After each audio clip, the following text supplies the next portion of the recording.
Hello.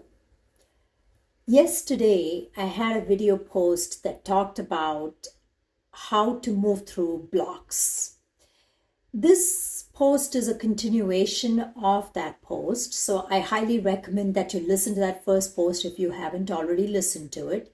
I think it's about 15 or 20 minutes long. I want to continue on that theme today.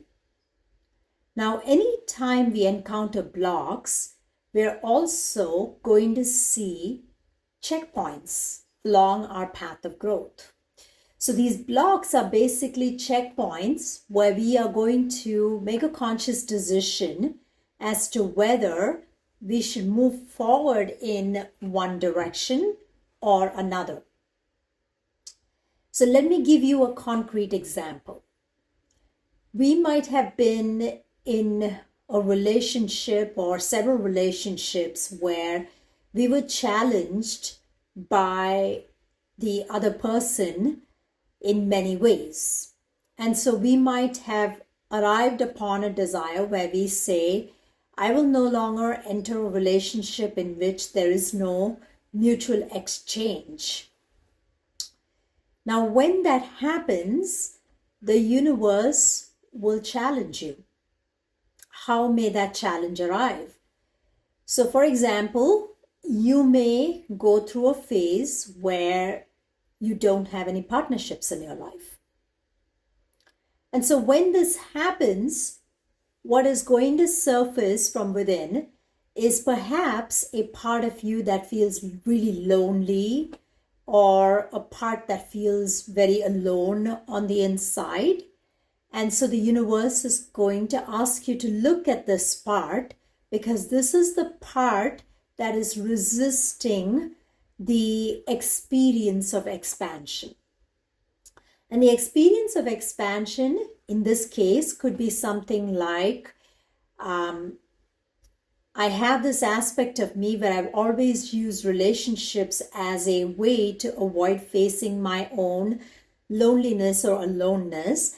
And so in this time, the universe is not giving me the partner that I want, because this is a time where I am actually expected to do the deeper inner work in order to face my own internal loneliness.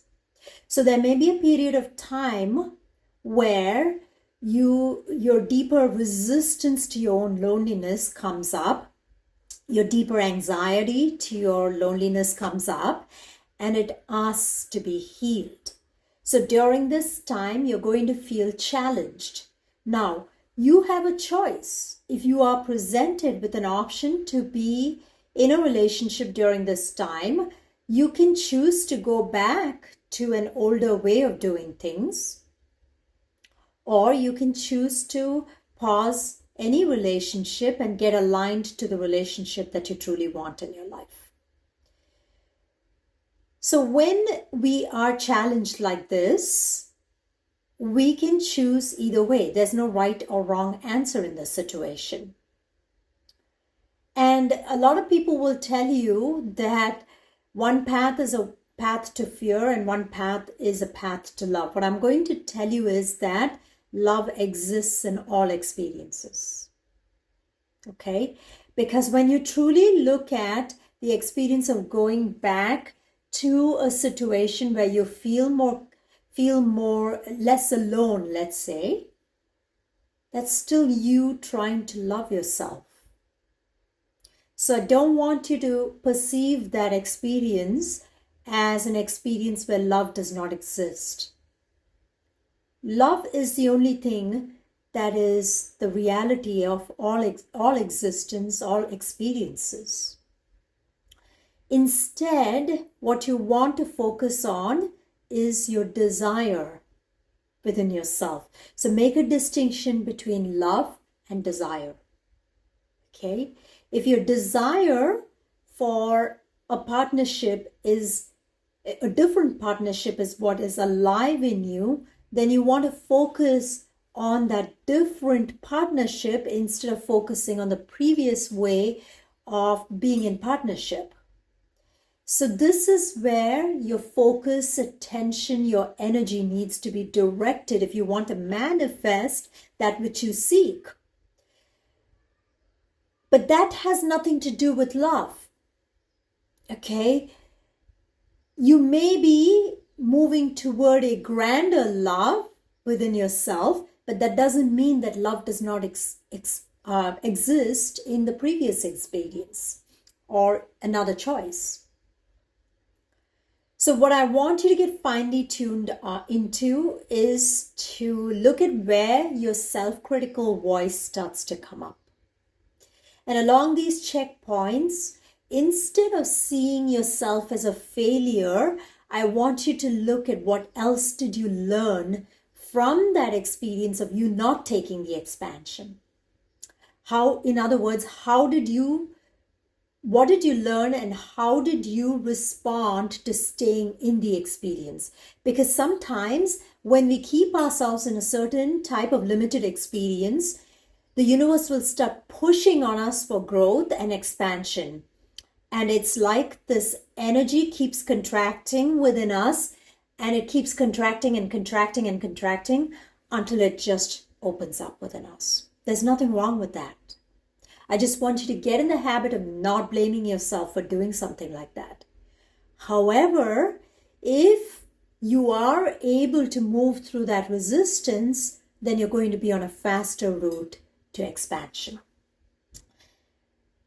And many times the reason people don't take the path of expansion and they choose to retreat into their old way of doing things is because they feel safer in that space.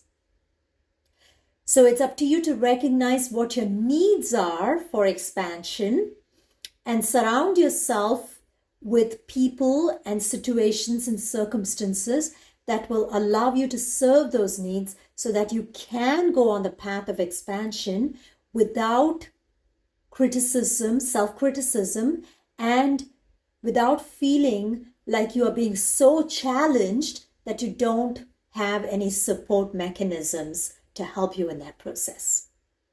I think that is a key differentiator when it comes to whether you choose expansion or not. And so a lot of times when people tell me, I am choosing fear, I'm going to tell you, yes, you may be choosing fear, but you're also choosing love for yourself. Because there's only love on this planet. So with this important distinction, you can start to reevaluate your choices with a new perspective and with a new eye. Okay? However, if you are really committed to your expansion, what I invite you to do is to really surround yourself with inspiring thoughts, with inspiring people, with inspiring experiences. Because that is going to allow you to expand faster into love, faster into your growth.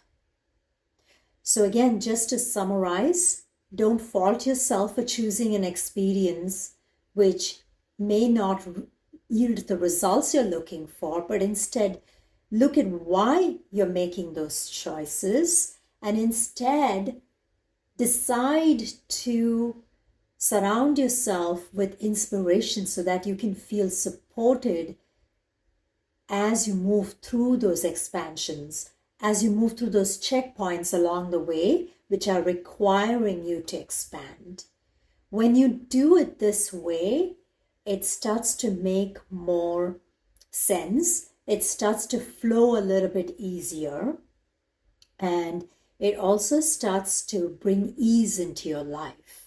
It doesn't mean you won't lose it occasionally, because part of losing it is what allows you to step forward into a new expansion. So just know that if you want to speed up the transformation, then you want to surround yourself with support and inspiration along the way. And that's the way to speed it up. Now, this is what I'm doing in my challenges, in my assessment. You are able to look at areas where you are specifically challenged in your expansion. And when you are able to look at which area is really challenging you, now you're putting more attention and focus into that area. And you can bring that more in balance when you look at the holistic way of, when you look at your life more holistically and more from the standpoint of all the dimensions of your existence. So I invite you to take the self-assessment, the Live, Love, and Lead assessment, so that you can gauge for yourself which areas are truly challenging, and then, commit to yourself. That is the way to move through the resistances, the challenges, and feel more supported in that process. Have a good day.